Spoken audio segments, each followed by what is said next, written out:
같이 사사들의 치려하던 때 그 땅에 흉년이 드니라. 유다 베들레헴의 한 사람이 그 아내와 아들을 데리고 모압 지방에 가서 우거하였는데 그 사람의 이름은 엘리멜렉이요 그 아내의 이름은 나오미요 그 두 아들의 이름은 말론과 기련이니 유다 베들레헴 에브랏 사람들이더라. 그들이 모압 지방에 들어가서 거기 유하더니 나오미의 남편 엘리멜렉이 죽고 나오미와 그 두 아들이 남았으며 그들은 모압 여자 중에서 아내를 취하였는데 하나의 이름은 오르바요 하나의 이름은 루시드라. 거기 거한 지 10년 즈음에 말론과 기련 두 사람이 다 죽고 그 여인은 두 아들과 남편의 뒤에 남았더라. 아멘. 네, 앉아주시기 바랍니다.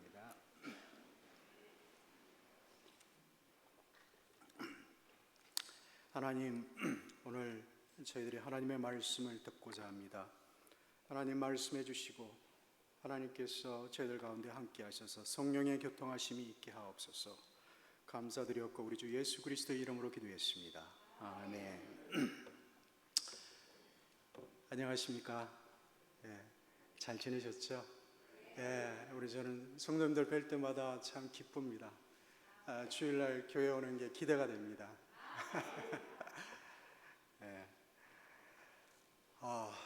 오늘 읽은 말씀은 룻기스입니다. 룻기스가 참 아름다운 책입니다. 아름다운 로맨스가 있는 책이죠. 제가 그 신학대학 무디에 다닐 때 이 룻기스를 갖고 한번 영화를 만들고 싶은 그런 친구가 있었는데 참 저도 한번 만들어 보고 싶습니다. 근데 이 유대인들이요 그 특별한 절기 때마다 읽는 성경이 있습니다.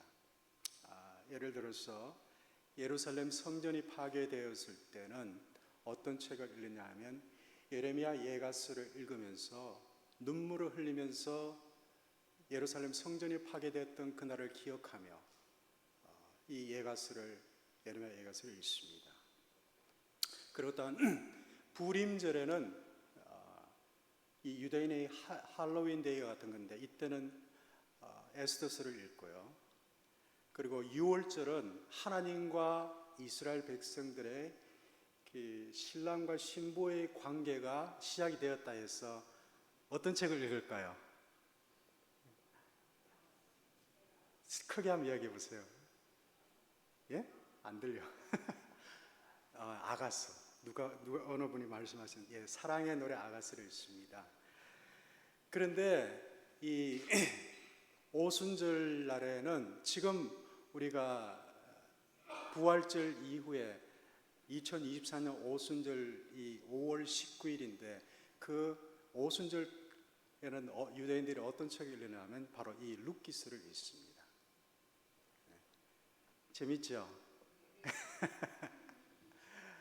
왜 룻기스를 읽을까요? 왜 룻기스를 읽을까요? 그 중에 여러 이유가 있겠죠. 그런데 이 오순절 또 77절이라고도 하고 맥추절이라고도 합니다. 이 룻기스를 읽는 이유 중에 하나가 이스라엘 백성들이 출애굽하고 난 이후에 50일째 되던 날에 시내산에서 모세가 율법을 받은 날이 이 오순절이라고 합니다. 그래서 유대인들이 이 룻기를 읽는다고 합니다. 또 룻기는 이 보리 추수기에 일어난 이야기이기 때문에 이 맥추절, 오순절에 읽는다고 하기도 하고요. 또 유대 전성에 의하면 이 맥추절, 오순절 날에 이스라엘의 위대한 왕 다윗이 태어나고 죽었던 절기입니다. 정확히 어떤 절기 안에 죽었는 날짜는 모르지만 이 절기 안에 태어나고 죽었다라는 그러한 유대인 전성이 있습니다. 어떻든 간에 이 유대인들이 지금 이 특별한 절기에 읽는 이 책은 또한 특별한 의미가 있습니다. 비록 룻기가 4장으로 이루어진 짧은 성경이지만 아주 특별한 의미가 있는데 오늘 그 특별한 의미를 한번 살펴봤으면 좋겠습니다. 여러분들한테 질문을 드리겠습니다. 여러분들이 기독교를 한 단어로 표현한다면 무엇이라고 여러분 설명할 수 있겠습니까? 한 단어. 정답은 없습니다. 어떤 단어가 여러분 마음 가운데 떠오릅니까?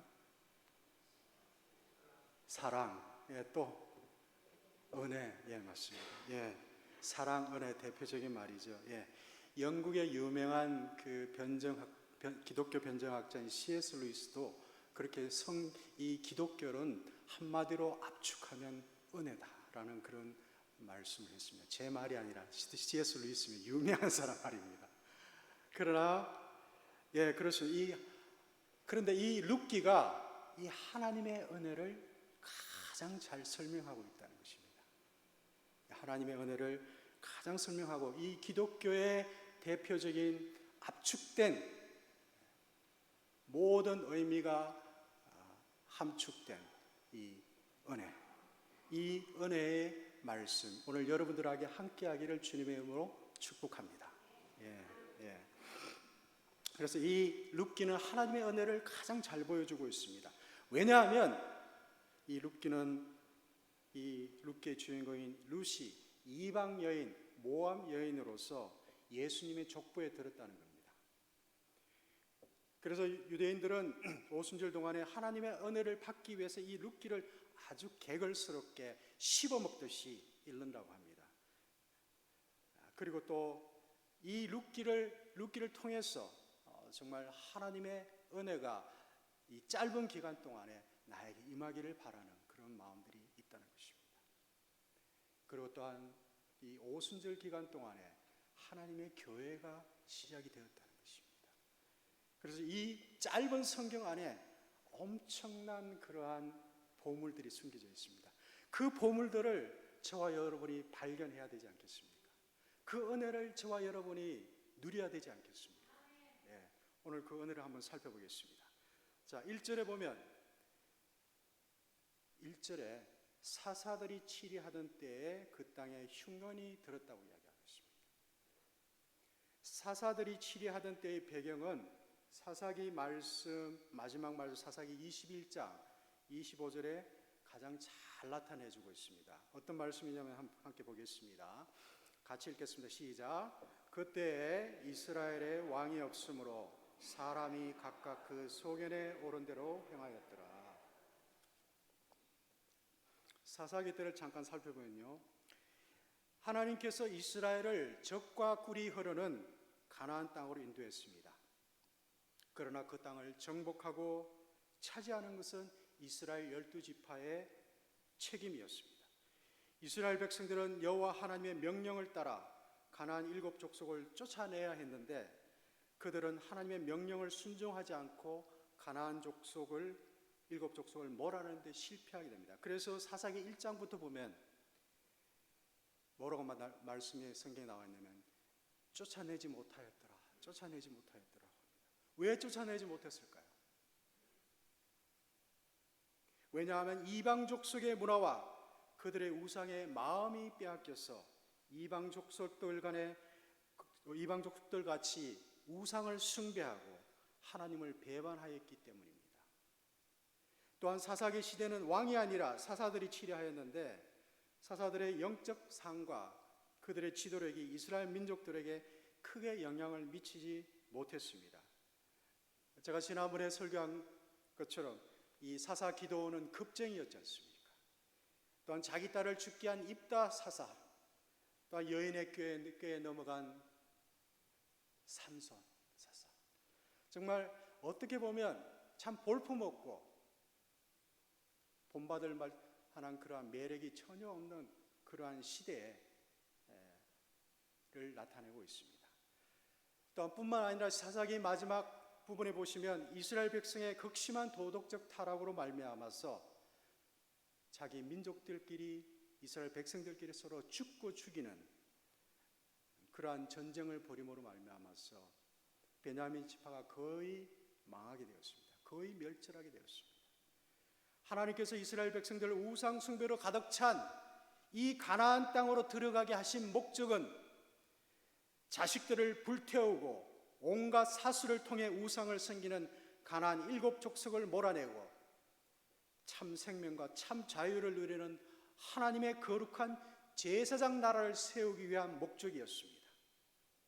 하지만 이스라엘은 하나님의 부르신 소명을 망각하고 가나안 7 족속들처럼 똑같이 우상 숭배와 사슬로 그 땅을 더럽혔을 뿐만 아니라 자기들끼리 죽고 죽이는 끔찍한 막장 드라마를 연출하였다는 것입니다. 이 얼마나 끔찍한 시대였습니까? 자, 그렇다면 이러한 3500년 전의 사사기 시대에 일어났던 이 이야기와 지금의 내가 살고 있는 이 21세기에 살고 있는 우리와 무슨 상관이 있냐는 것입니다. 그냥 고래적 이야기가 아니라 이런 이 이야기는 아직도 살아서 우리 가운데 이 하나님의 말씀이 살아서 우리 가운데 정명하고 있다는 사실입니다. 우리도 이스라엘 백성들처럼 이 시대의 우상들에게 이끌려 살아가고 있지는 않습니까? 이 시대 최고의 우상인 자본주의, 물질주의, 만몬주의에 이끌려서 우리는 밤낮도 쉬지 않고 이 우상을 쫓기 위해서 우리는 살아가고 있지 않습니까? 돈이면 안 되는 이 사회, 돈 때문에 사람을 죽이고 돈 때문에 사람을 속이고 돈 때문에 형제지간에 분란이 일어났고 돈 때문에 남편과 아내가 불화하고 심지어 살인을까지 감행하는 이 끔찍한 이 물질주의 사회, 이 사회에 우리가 살고 있다는 것입니다. 오늘날 교회도 교회로서의 부르심을 망각하고 이 세상의 물질주의, 만본주의 그 흐름에 이끌려가고 있지는 않습니까? 일부 몰지각한 목사들은 교회의 자본을 앞세워서 정치 세력화를 함으로 말미암아 교회가 세상으로부터 엄청난 비판을 받고 있지 않습니까? 대형 교회들은 자기의 큰 모습만 자랑하고 이웃 교회의 형편은 살피지 않고 내 교회만 사람들이 많으면 마치 하나님의 축복인 양 나팔을 불고 있지 않습니까? 그러나 코로나 시대 이후에 많은 교회들이 문을 닫았습니다. 많은 교회들이 없어졌습니다. 이제는 개교회주의로는 더 이상 생존해 나갈 수 없는 현실이 작금의 현실이라는 것입니다. 우리가 회복해야 될 교회의 모습, 우리가 되찾아야 될 교회의 모습이 무엇입니까? 우리가 똑같이 이 세상에 살아가는 이방 믿지 않는 자들과 같이 물질주의, 만능주의의 우상을 쫓아가지는 않습니까? 우리가 이 세상의 흐름에 따라 살아가고 있다면 우리는 지금 당장 우리의 걸음을 멈추고 우리 한번 우리 자신을 돌아봐야 되지 않겠습니까?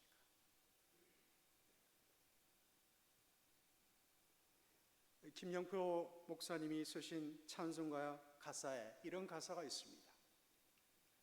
우리를 사용하소서. 우리에겐 소원이 하나 있네. 주님 다시 오실 그날까지 우리 가슴에 새긴 주의 십자가 사랑, 나의 교회를 사랑케 하네. 주의 교회를 향한 우리 마음, 희생과 포기와 가난과 고난, 하물며 죽음조차 우리를 막을 수 없네. 우리 교회는 이 땅의 희망. 교회를 교회되게, 예배를 예배되게 우리를 사용하소서. 진정한 부흥의 날 오늘 임하도록 우리를 사용하소서. 성령 안에 예배하리라. 자유의 마음으로 사랑으로 사역하리라. 교회는 생명이니. 우리가 회복해야 될 교회의 모습, 우리가 되찾아야 될 교회의 모습이 무엇입니까? 물질주의에 만연한 우리 사회와 똑같이 저와 여러분이 정말 깨어야 되지 않겠습니까? 이제 자다가 깰 때가 되었다고 하나님의 말씀은 이야기하고 있습니다. 세상의 마지막이 가까웠으니 너희는 깨어 기도하라고 이야기했습니다. 우리 교회가 회복해야 될 교회의 모습, 주님께서 우리에게 부탁하신 십자가의 사랑을 회복하는 것이 아니겠습니까?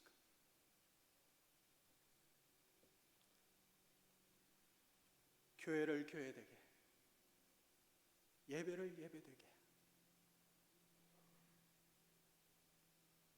저는 여기 우리 사랑하는 권사님들, 나이 드신 분들 10시만 되면 조금만 넘어 오시면서 이렇게 반기는 이 교회에 오셔서 절거하는 모습을 보면 참으로 감사가 됩니다. 나이가 드시고 몸이 불편하시고 몸이 아픈데도 불구하고 그 노구를 이끌고 교회에 오시는 그 마음을 하나님께서 받으시지 않겠습니까? 우리가 많이 배우고 돈이 많고 우리가 큰 출세를 해서 우리가 이 땅에 여기에 있는 것이 아니지 않습니까? 우리는 하나님의 자녀로 부름을 받았기 때문에, 우리 주 예수 그리스도로 말미암아 하나님의 자녀가 되었기 때문에 저와 여러분이 지금 이 자리에 있지 않습니까? 하나님의 눈에는, 하나님의 마음에는 여러분 여기 계신 분들이 다 똑같이 보인다는 것입니다. 교회를 교회되게, 예배를 예배되게 하는 것이 무엇입니까? 우리에게 주신 십자가의 사랑, 그 사랑을 회복하는 것이 아니겠습니까? 이 마지막 시대에 사도 요한은 에베소 교회에 말하기를 너의 첫사랑을 회복하라고 성경은 이야기했습니다. 우리의 첫사랑을 회복해야 됩니다. 우리의 첫사랑을 회복하지 않으면 교회의 촛대를 옮기겠다고 성경은 이야기하고 있습니다. 그래서 보십시오. 지금의 터키 지역의 에베소 교회가 첫사랑을 회복하지 못함으로 그 교회가 흔적도 없이 사라졌고, 그 7교회는 이제 그 지역이 무슬림화 되었고 이슬람화 되어버렸습니다.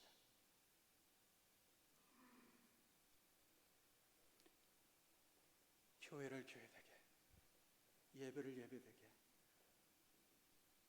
하는 것이 무엇입니까?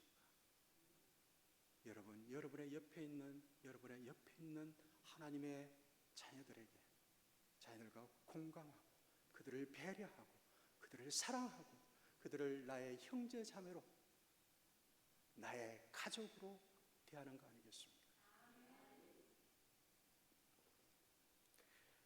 1절에 보시면 사사들이 치리하던 때에 그 땅에 흉년이 들었다고 하고 있습니다. 엎친 데 덮친 격으로 사사시대에 그렇게 암울한 시대에 살아갔던 이스라엘 백성들이 그 땅에 흉년이 들었습니다. 먹을 것이 없습니다. 떡집에 떡이 떨어져 버렸습니다. 하나님께서 이스라엘 백성들에게 약속하신 땅, 젖과 꿀이 흐르겠다고 약속하신 그 땅에 흉년이 들었습니다. 어떻게 하나님이 이스라엘 백성들에게 약속한 축복의 땅에 저주 같은 흉년이 올 수 있었을까요?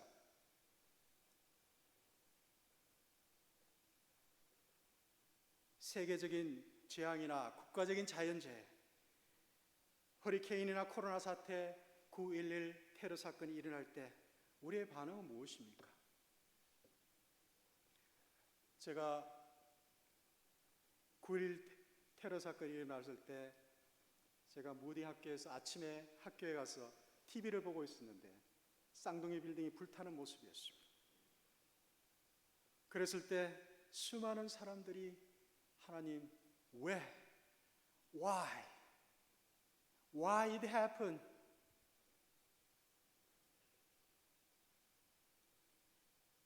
그러면서 하나님을 향해서 불평하고, 하나님을 향해서 사랑의 하나님이라면 어떻게 이런 일을 일어날 수 있었을까? 라고 하나님을 의심하고. 그게 우리 인간입니다. 그게 사단이 우리 가운데 역사하는 의문의 영이요, 어둠의 영이요, 우리를 파괴하는 영입니다.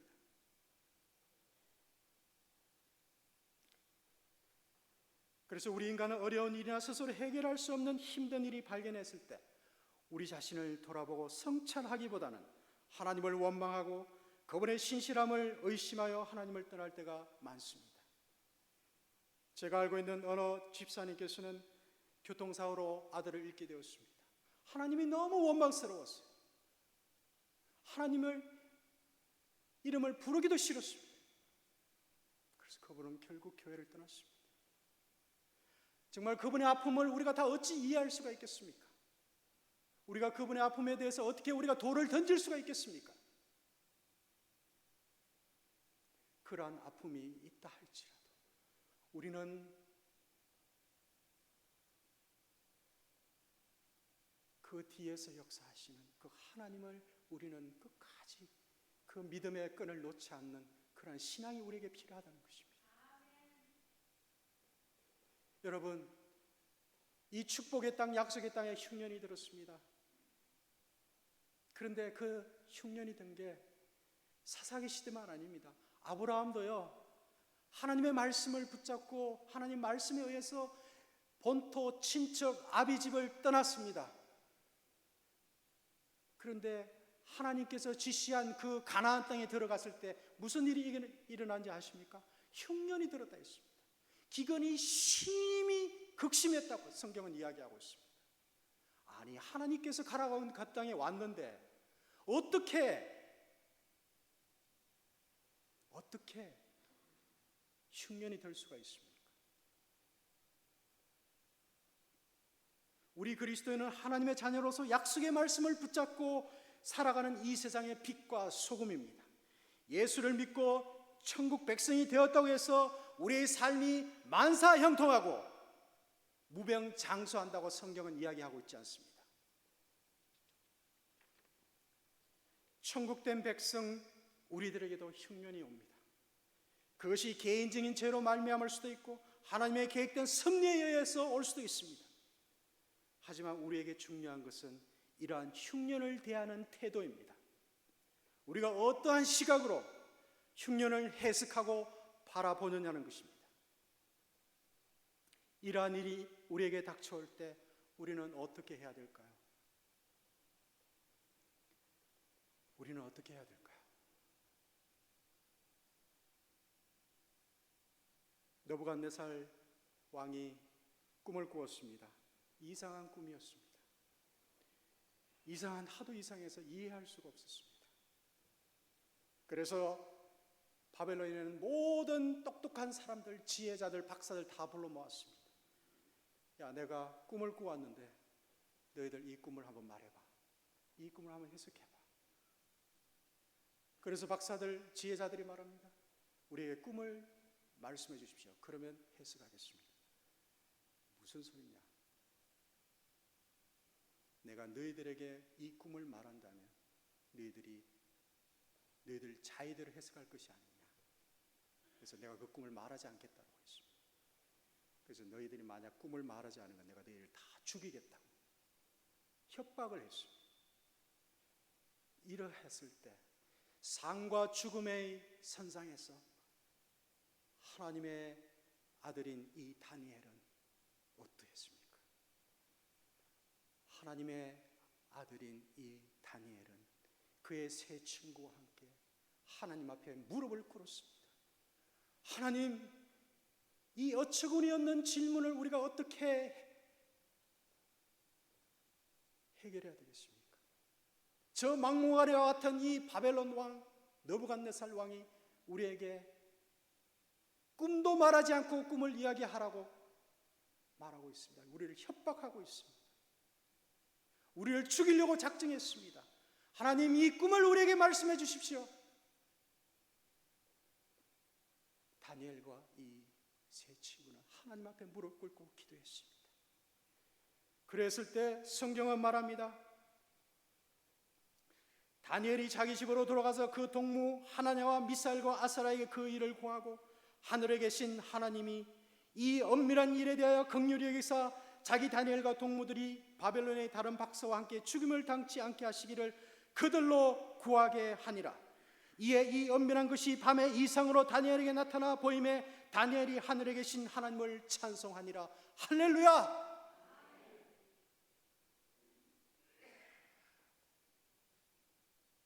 바벨론의 가장 똑똑한 수많은 지혜자들이 해결할 수 없었던 그 문제, 누구도 풀 수 없는 이 수수께끼 같은 이 문제를 하나님께서 다니엘에게 보이셨습니다. 왜? 어떻게? 함께, 다니엘의 세 친구와 함께 무릎을 꿇었다는 것입니다. 여러분에게 이 수수께끼와 같은 풀지 못할 그런 문제가 있습니까?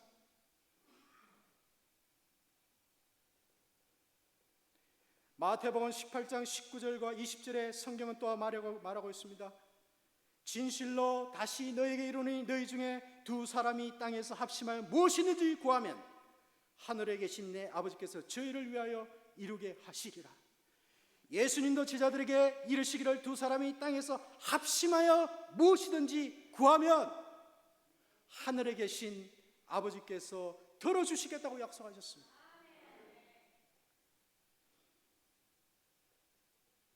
이 말씀을 들으면 여러분이 어떻게 생각하실지 모르겠습니다만 우리 레이크뷰 교회도 흉년이 된 것 같습니다.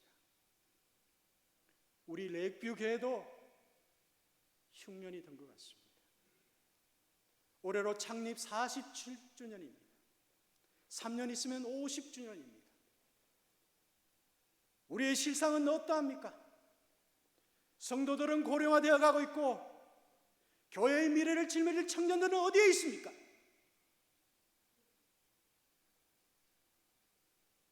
유아유치부와 학생부 청년부는 없어진 지 수년이 되었습니다.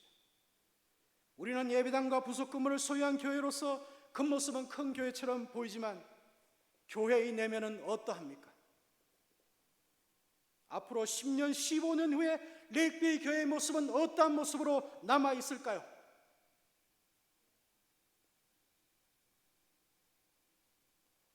교회의 장래를 위해서 걱정하고 우려하고 있지만 어떻게 해야 될지 몰라서 서로 외면만 하고 있지 않습니까?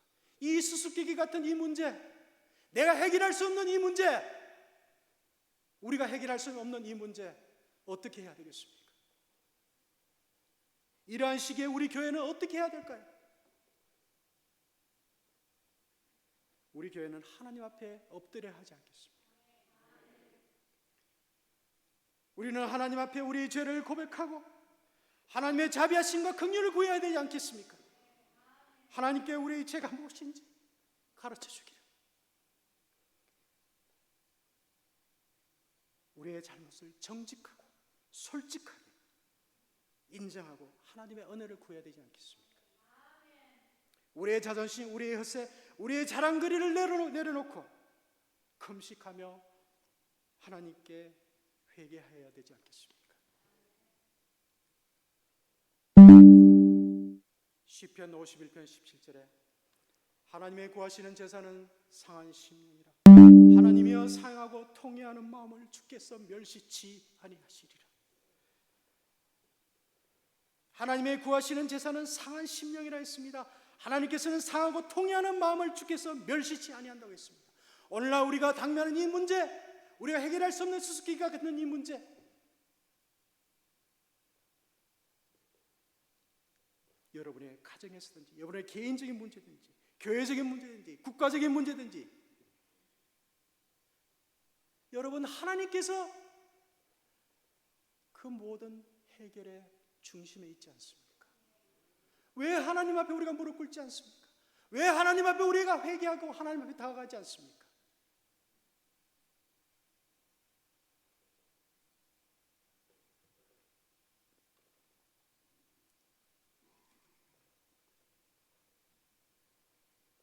누가복음 18장 13절에 세리는 멀리 서서 감히 눈을 들어 하늘을 쳐다보지도 못하고 다만 가슴을 치며 이르되 하나님이여 불쌍히 여기소서 나는 죄인이로소이다.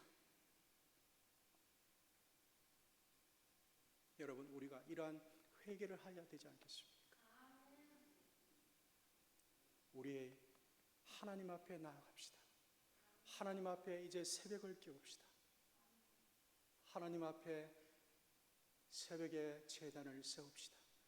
이 땅에 무너진 기도의 제단, 이 땅에 무너진 교회의 모습, 이 땅에 무너진 예배의 모습을 되찾아야 되지 않겠습니까?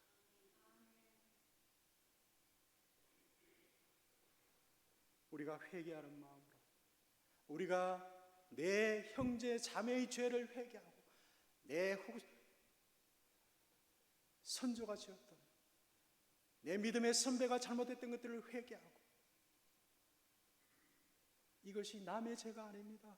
남의 허물이 아닙니다. 내 허물처럼 생각하고 우리가 티끌을 쓰지는 않을지라도 하나님 앞에 나와 회개하며 하나님의 긍휼하심과 하나님의 자비하심을 구해야 되지 않겠습니까?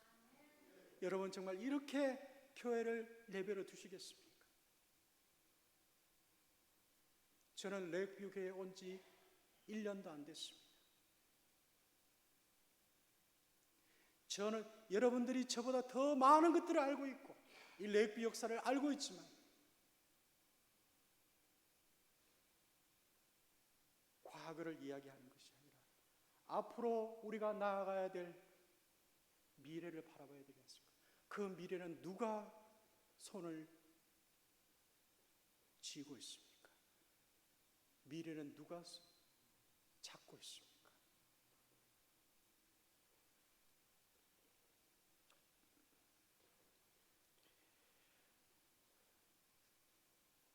여기 계신 분들은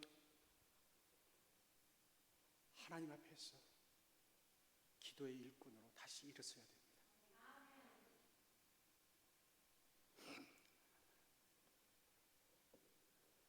2절 말씀해 보시면 그 사람의 이름은 엘리멜렉이요 그 아내의 이름은 나오미요 그 두 아들의 이름은 말론과 기련이니 유다 베들레헴 에브라 사람들이더라.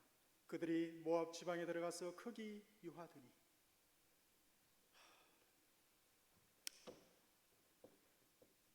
여기 등장하는 유다 베들레헴 사람 엘리멜렉. 이 엘리멜렉은 흉년을 피하기 위해서 모압 지방으로 떠나는 결정을 내립니다. 약속했다. 젖과 꿀이 흐르는 땅, 하나님께서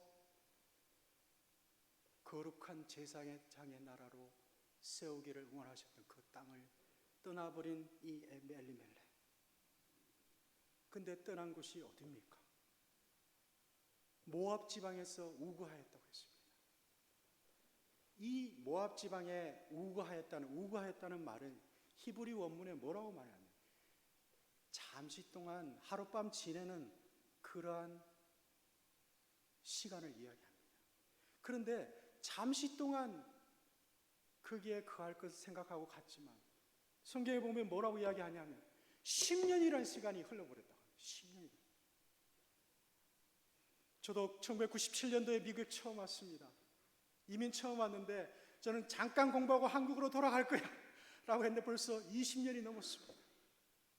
세월은 유수같이. 죄송합니다, 이게 어르신들.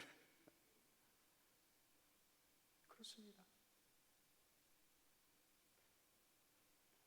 제가 직장 생활을 그만두고 이러고 할 때 사장님이 야, 너 왜 그런 결정을 했어? 저 잠깐만 가서 공부하고 돌아오겠습니다 라고 했는데 벌써 20년이 넘었습니다. 우리는 우리가 원하는 대로, 우리가 생각하는 대로 살아갈 수 없습니다. 여러분들이 하나님의 말씀을 잡지 아니하면 여러분이 생각대로 살아가는 것이 아니라 여러분 사는 대로 생각하는 것입니다. 여러분 가운데 하나님의 말씀이 없으면 여러분 가운데 하나님을 왕으로 대접하지 않으면, 여러분이 하나님을 주인으로 섬기지 아니하면 여러분은 이 세상에 이끌려서 이 세상의 흐름에 마치 쓰나미가 밀려오듯이 밀려간다는 것입니다. 이 엘리멜렉은 흉년을 잠시 동안 피하기 위해서 모압 땅으로 가족 이민 가기로 결정했습니다. 그런데 이 모압 땅은 어떠한 땅입니까? 모압 땅은 창세기에 보면 아브라함의 조카 롯과 아브라함이 서로 헤어지면서 롯이 택한 땅이 뭡니까? 소돔과 고모라 땅입니다. 그런데 이 롯이 눈을 들어 요단을 바라봤는데 이 땅이 마치 하나님의 동산 같고 애굽 땅과 같았더라라고 롯이 눈을 들어서 요단 땅을 봤을 때 그 당시에 제일 기름진 땅이요, 제일 잘 나가는 땅이요, 최고의 인기 있는 문화의 중심지가 바로 이 소돔과 고모라 땅이었다는 것입니다. 롯의 눈에 의하면. 그런데 하나님의 눈은 그렇지 않았습니다. 창세기 13장 13절에 성경은 말하기를 소돔 사람은 악하여 여호와 앞에 큰 죄인이었더라.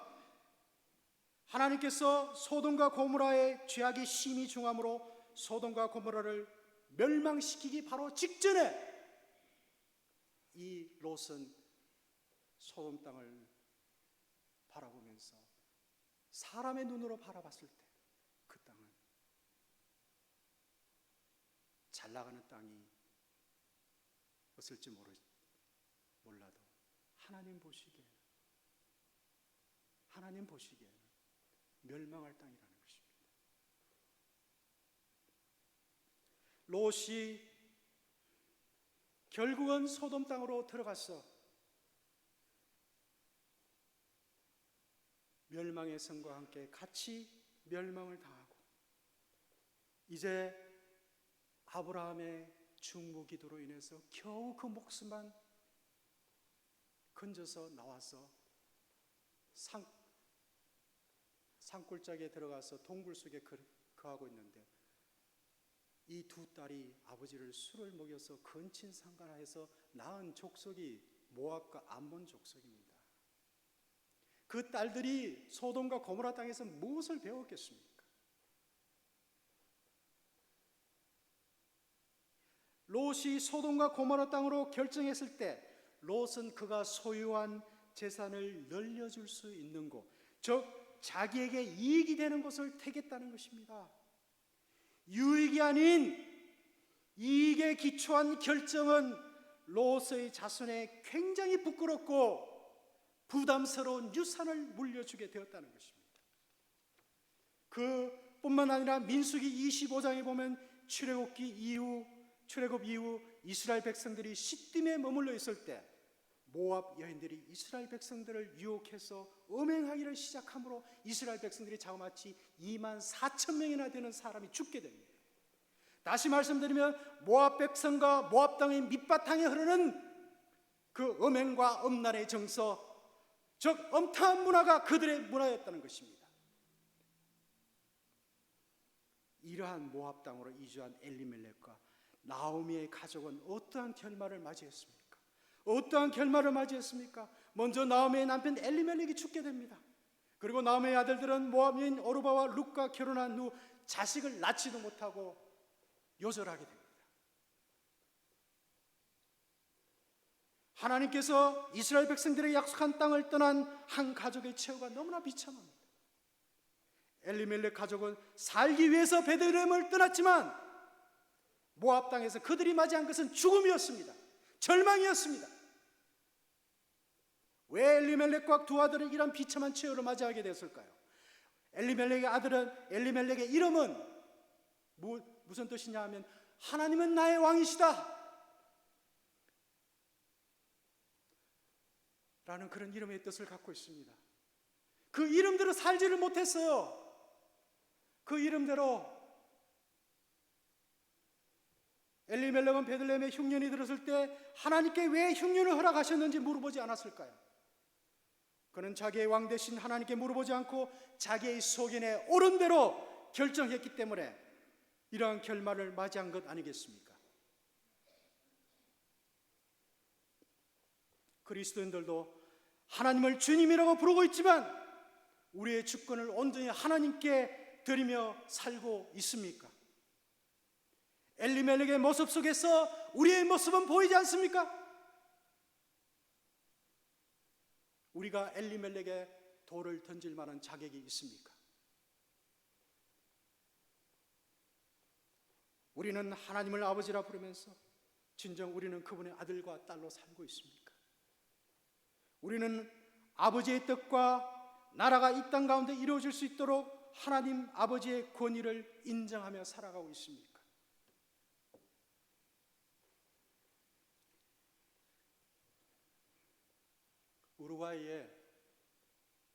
우루과이가 어딘지 아시죠? 남미 나라에 작은 성당에 붙어 있는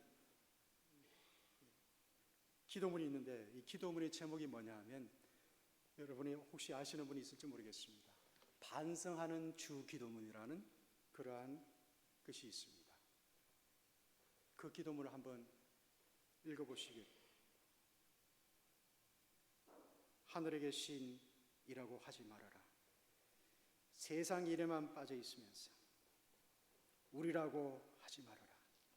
너 혼자만 생각하며 살아가면서 아버지라고 하지 말아라. 아들, 딸로서 살지 않으면서 아버지의 이름이 거룩히 여김을 받으시오며라고 하지 말아라. 자기 이름을 빛내기 위해서 안간힘을 쓰면서 아버지의 나라가 임하옵시오며라고 하지 말아라. 물질 만능의 나라를 원하면서 아버지의 뜻이 하늘에서와 같이 이 땅에서도 이루어지이다라고 하지 말아라. 내 뜻대로 되기를 기도하면서 오늘날 우리에게 일용할 양식을 주시고라고 하지 말아라. 죽을 때까지 먹을 양식을 쌓아두려 하면서 우리가 우리에게 죄 지은 자를 용서해 준 것 같이 우리의 죄를 용서해 주옵시고라고 하지 말아라. 누구에겐가 아직도 앙심을 품고 있으면서 저희를 시험에 빠지지 않게 하옵시고 하지 말아라. 죄 지을 기회를 찾아다니면서 다만 악에서 구하옵소서라고 하지 말아라. 악을 보고도 아무런 양심의 소리를 듣지 않으면서 아멘이라고 하지 말아라.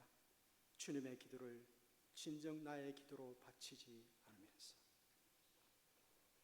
여러분,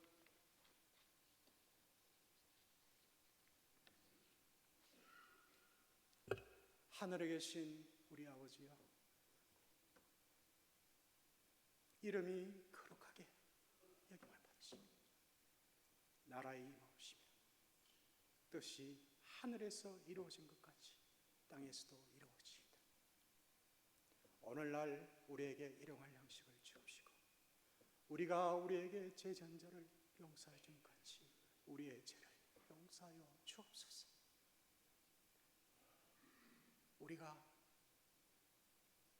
주문처럼 외우는 이 주 기도문, 여러분, 우리가 회복해야 될 우리의 마음, 우리 반성해야 되지 않겠습니까? 저부터 반성해야 되겠습니다.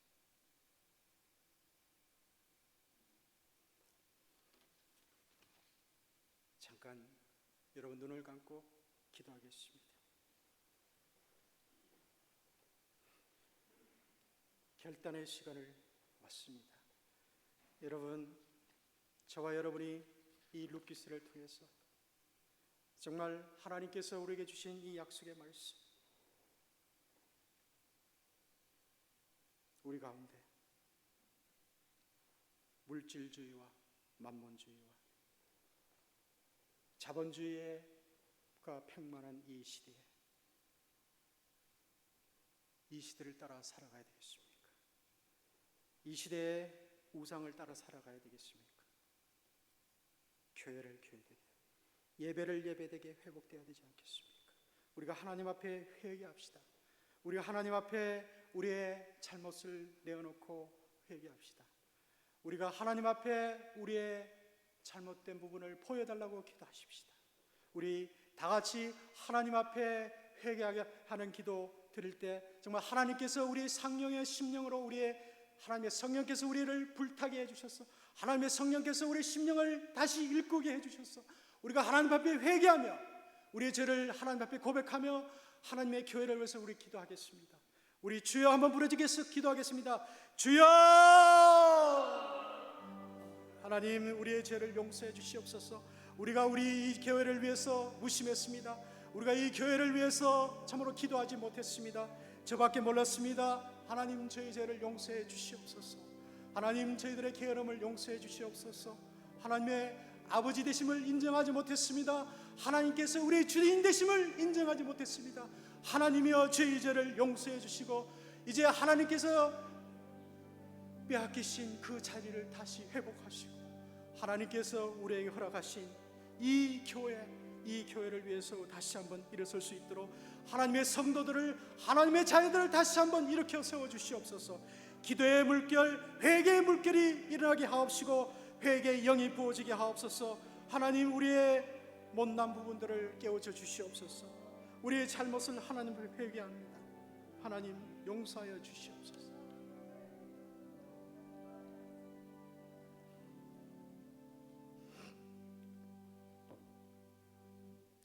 하나님, 참 저희들도 엘리멜렉처럼 어리석었고 엘리멜렉과 같이 하나님은 나의 왕이라는 그런 이름을 가지고 살아가는 그리스도인이요 무늬만 그리스도인이었습니다. 하나님, 저희 죄를 용서하여 주시옵소서. 이 레이크뷰 교회를 불쌍히 여겨 주시옵소서. 47년 전에 이 교회를 시작하신 하나님이시여, 지금도 우리 가운데 역사하시는 하나님이시여, 우리를 불쌍히 여겨주시고 우리를 긍휼히 여겨주시고 우리가 죄인으로서이다 우리를 긍휼히 여겨 주시옵소서. 상하고 통회하는 말, 그 마음을 멸시치 아니하시겠다고 약속하신 하나님의 말씀에 의지해서 하나님 앞에 나아가오니 하나님이여, 저희들을 불쌍히 여겨주시고 이 레이크교회를 다시 한번 일으켜 세워주시고 하나님이 이 마지막 시대에 이 교회를 향한 소명들을 잘 감당할 수 있도록 하나님이여, 기도의 제단을 일으켜 세워주시옵소서. 하나님께서 세우신 이 교회, 당신의 피로 사신 이 교회를 불쌍히 여겨주시옵소서. 에베소 교회처럼 다시 한번 첫사랑을 회복하는 교회가 되게 하옵시고 우리 삶 가운데 진정으로 하나님께서 주인이 되시고 하나님께서 머리 되시는 그런 교회가 될 수 있도록 하나님이여, 이 교회를 불쌍히 여겨주시옵소서. 하나님, 감사합니다. 하나님께서 그런 마음을 주셔서 감사합니다. 하나님께서 정말 교회를 교회되게, 예배를 예배되게 드릴 수 있는 그러한 교회가 될 수 있도록 도와주시옵소서. 우리 가운데 십자가의 사랑을 다시 한번 회복할 수 있도록 도와주시옵소서. 하나님, 감사합니다. 하나님, 이러한 마음으로 하나님께 드려진 예물을 주님께서 받아주시고 하나님께서 영광을 취하시옵소서. 필요한 곳에 쓰이게 하시고 아픈 곳을 치료하게 해주시고 하나님께서 영광을 받으시옵소서. 감사합니다. 우리 주 예수 그리스도의 귀하신 이름으로 기도했습니다. 아멘.